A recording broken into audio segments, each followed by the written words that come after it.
gün için mi verdin bu bedeni? Bu vicdan mı, insanlık mı, töre mi? Ne zalim adetimiz varmış ya Rabbim, oy oy. Miras kavletmişler bana yengemi, vah vah. Ölmem mi, beni taşlara vurun, tabuta kanım sürün. Aynı tabut içinde kardeşime götürün.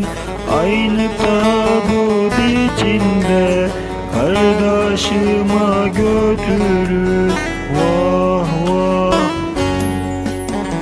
Ölmem mi, beni taşlara vurun, tabuta kanım sürün. Aynı tabut içinde kardeşime götürün. Aynı tabut içinde kardeşime götürün, vah vah.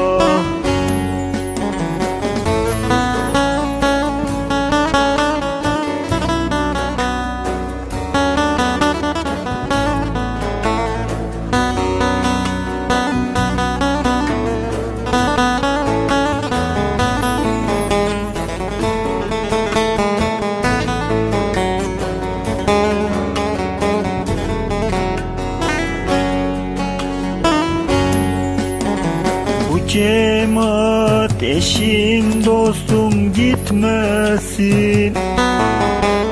Babam burada imam şahit verdirir. Ben gibi bahtı karalı var mıdır? Oy oy, döreymiş yengemi alacakmışım, vah vah.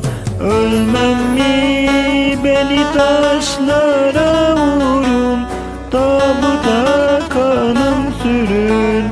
Aynı tabut içinde kardeşime götürün.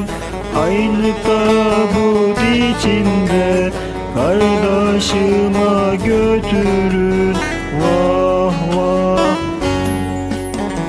Ölmem mi, beni taşlara vurun, tabuta kanım sürün.